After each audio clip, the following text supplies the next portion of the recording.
The 2024 U.S. Senior and U.S. Junior Championships kicked off today in St. Louis with the first round of classical action. Now, these are 3 separate national championships, each a 10-player round robin, featuring some of the absolute best junior and senior players in the United States, with tons of prize money and 3 national titles on the line. Starting off with the U.S. Senior Championships, we had a number of decisive results during the first day, with reigning champ Grandmaster Melik at Khachiyan starting off with a victory over tournament newcomer Grandmaster Kraai. Also winning was the top seed GM Vladimir Akopian, who defeated Grandmaster Igor Novikov, and further wins were scored by both GM Larry Christiansen and former U.S. Senior Champion Alexander Shabalov. In the U.S. Junior Championships, we had all 5 games decisive, with top seed and 2022 winner Grandmaster Christopher Yu winning his first game against GM Arthur Guo. Also winning were Grandmaster Andrew Hong, GM-elect Andy Woodward, Brewington Hardaway, and Justin Wang, who were all tied for the early lead. Finally, we got the U.S. Girls Junior Championship, where top seed and returning champion Rachael Li was stunned today, losing her first round game to WIM Iris Mu.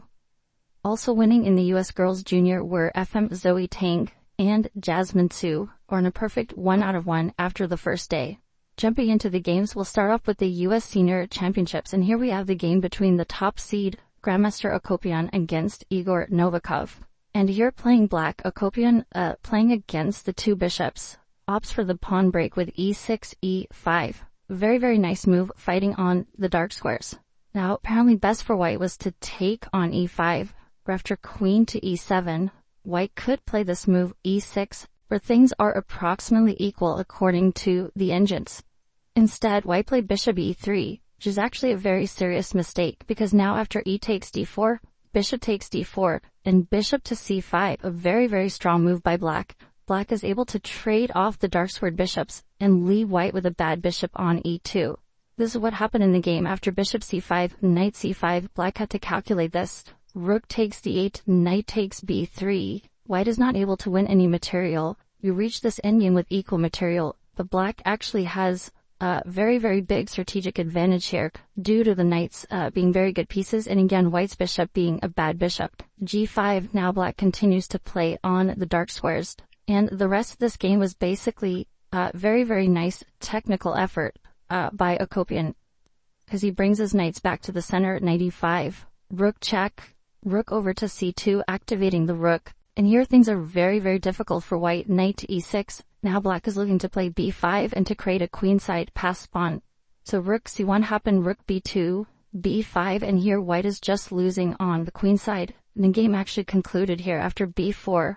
King to d7, and rook to b1, king d2, knight d4, bishop e2, check, takes on e2, and here white resigned as after knight takes e2, black is taking b3 with check, followed by rook takes f3, is just 2 pawns up on the queen side with a completely winning position. So very, very nice start by the top seed there. Also winning his first game was Melik, Khachiyan, the returning champion. Here he had white against Grandmaster Kraai.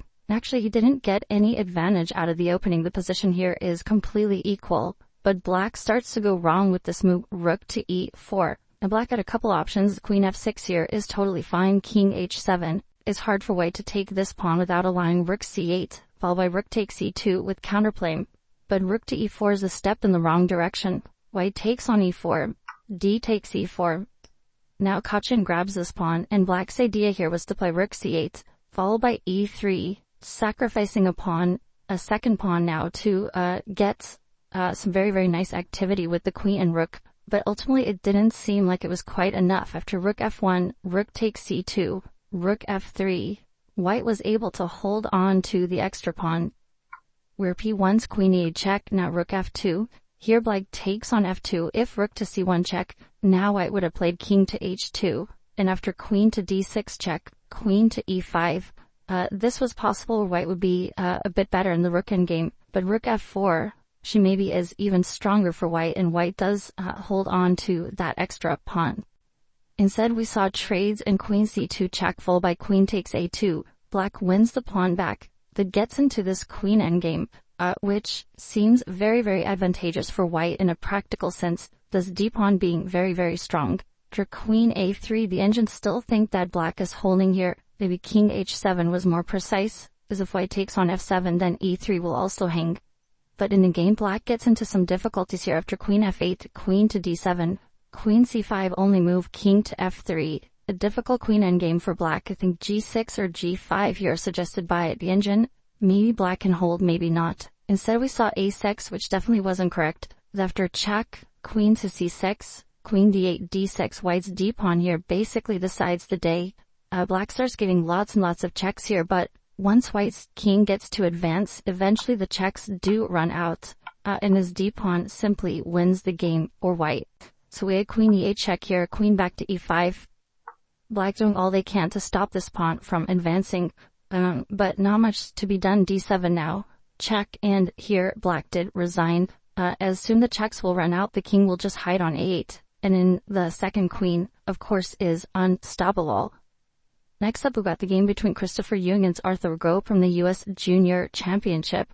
And in this game, Christopher, the top seed, goes for some very, very aggressive sacrifices, starting with this move, queen to d7, leaving the rook hanging on e4. White could have taken the rook, but after d takes e4, knight d2, for example, on f5, black would get a ton of compensation here on the late squares and on the king side with threats of f4.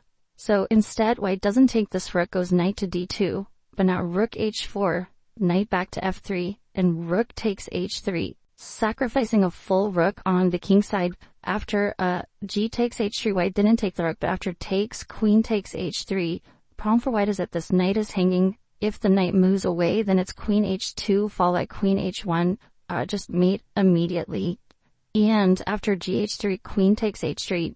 It turns out white maybe could have defended with this move, bishop to c1.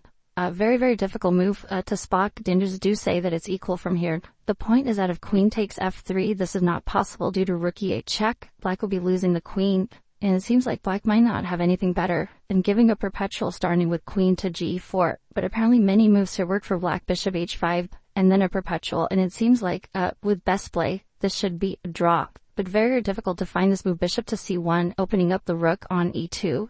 Another point here is that if bishop d2, this wouldn't work because here black can actually just take on d4. There's a difference between bishop on d2 versus c1. Here the queen is not defending the d4 square, and if knight takes d4, then once again we have the simple mate in 2. So knight takes d4 would be totally crushing here. And not surprising that white did not feel safe taking this rook. Instead, queen d3 was played, looking for counterplay on h7. But now rook takes f3. The rook just insists on being sacrificed, now takes the knight. G takes f3 and queen h3. Christopher comes in with huge activity by his queen. He's now sacrificed in exchange. Booth, just fantastic compensation as white has so many weaknesses, especially around the king. Here, queen g4 check was played, knight to b4. White gave check on h7, check on h8, but now bishop to g8. And if bishop h7 here, for example, black can meet this with just king to f7. White doesn't really get any further here into the attack. Instead, we saw the move f3. Now black should have just taken this one right away. Instead, Christopher throws in this check, and after king to g1, now takes on f3. But here, the difference is that white could have played bishop h7 in this moment, whereas with the king on h2, black would be taking on e2 with check, and it'd be completely over. Here, there's no such move, and queen takes g8 is coming with check, and white is getting a lot of counterplay. So for example, after king f7, bishop g6 check is the computer's point. And now after king takes g6, rook g2 check, king f5, and very cold-blooded move, bishop to d2. Apparently this position is very unclear. The engine says it's equal. Black has 2 pieces for the rook. Both kings are unsafe. All three results are possible here. And this was, of course, white's last chance. Arthur Rowe, unfortunately for him, he was in heavy time trouble, doesn't find bishop h7, goes rook g2 first. But this doesn't work. Black takes with check, gives queen h3 check. And now actually it's not so obvious for black what to do because this is a threat. Bishop h7 is still in the air. But Christopher finds a very elegant solution here. Queen takes g2, just giving up the queen for the rook. And now the third minor piece with knight takes c2. And if we look at this position, black has 3 minor pieces for the queen plus a couple of pawns. It's actually a big material advantage for black. But in fact, it's even worse for white, as the queen is trapped in the corner, especially after bishop takes f4 and bishop to g5. White's queen simply isn't getting out, and black is completely winning here. The technique was quite solid from Christopher as the game ended here. Very, very quickly. King to h5, king f7. And here white had to resign as the king is actually just about to get mated. With g6 next. So very, very nice game by the top seed. First, we had many decisive games in the U.S. juniors. I won't be able to get through them all, but I'd encourage you folks to check out the full replay of the live show to catch all of the action. Here we have Andy Woodward's win against Grandmaster Balaji Daggupati, who is one of the top seeds in the event. This came out of a Najdorf, and here white plays a thematic move c4, looking to break open the c-file. Black takes on c4, and after takes, and rook to c1, get a very, very complicated position. Queen to b7 was played. Rook takes c4, queen to b5.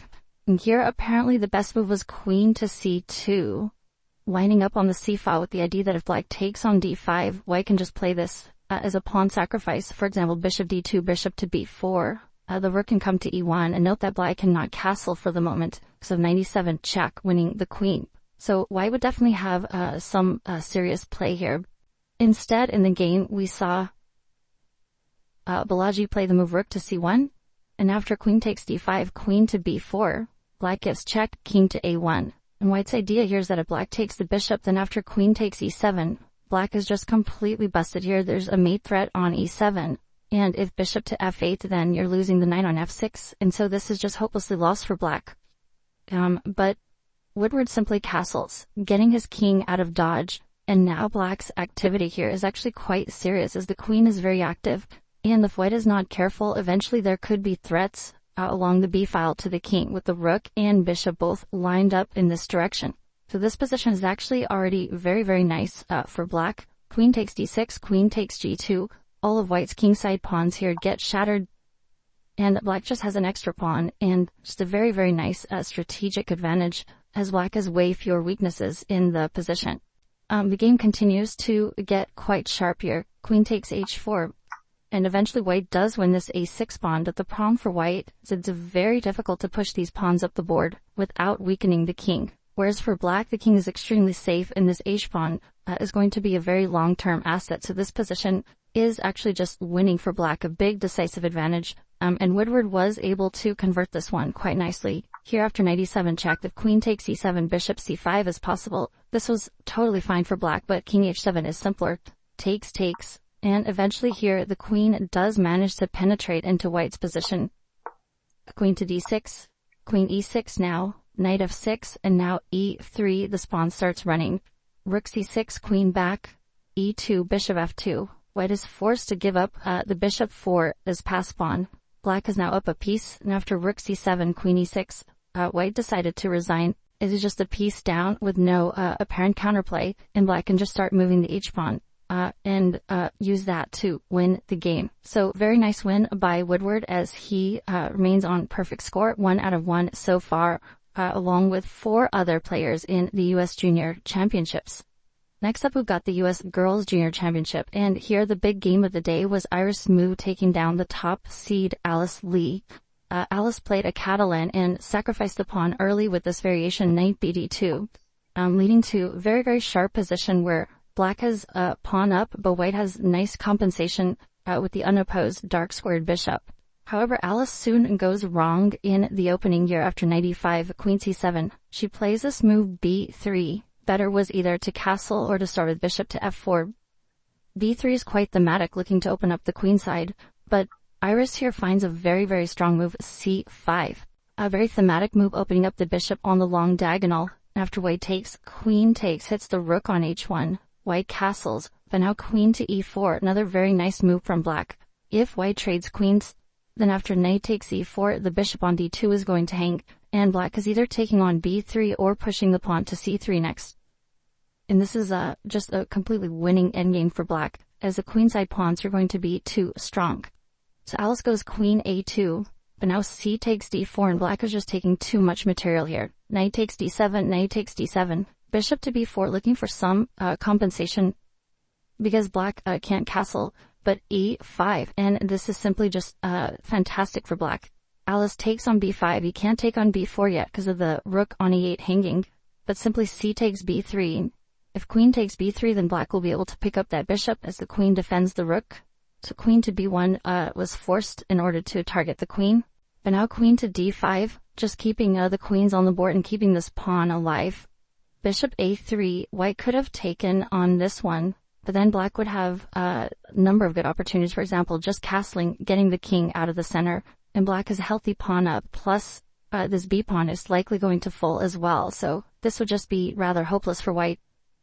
Alice keeps the bishop on the diagonal with bishop to a3, but knight e5, rook to c1, and now d3, another very nice move from black, opening up white's king, looking for knight f3 check. White played rook c5, queen d4, and queen to b2, going for the endgame, but the endgame is simply nice for black with the extra pawns. Now knight to d7, takes on e2, knight comes around to b6, knight comes to d5, king to d7, and now black is just completely developed here. The second rook is finally getting into the game, and black's connected passers on the queen side are simply too strong.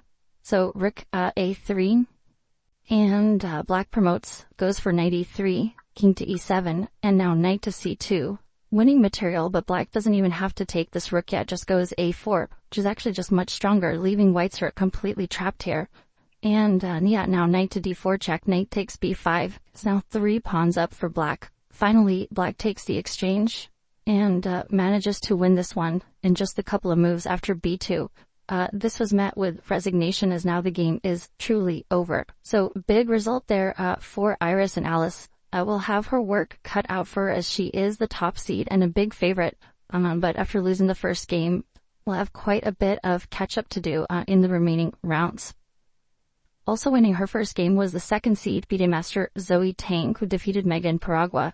And here playing white, this came out of a semi-Slav. Zoey plays the aggressive move e5, hitting black's knight. Now apparently black had a very, very nice opportunity here to play bishop takes b2. Pretty nice tactic pointed out by the engine. The point after takes is that black takes the bishop on d3. Material is currently equal, but then you're wondering what happens after e takes f6. White wins a second piece. And now black has the very, very nice, very computery move, queen to d2, which apparently wins back all of the material and gives black a big advantage. Black threatens both the bishop and, of course, taking on g2, which is a huge mate threat. After queen takes d2, rook takes d2. Once again, black is threatening the bishop, and then rook takes g2 check, followed by minimum rook takes g3, winning the piece back. So this was okay, very nice tactic, though hard to spot for the players. Instead, after e5, knight d5 would have been okay here. Black goes knight e8, which is a bit passive, and after queen c2, g6, white does get a certain initiative here. The game remains equal according to the engines, but soon Zoey goes for this very interesting idea, f5, sacrificing the pawn in order to open up the king side. There's ideas of bishop to g5 as well as bishop h6. Black takes the pawn on e5, and now bishop h6 is played. If rook e8, then the idea would be bishop to g5, followed by threats of knight f6 check, which is very, very scary for black.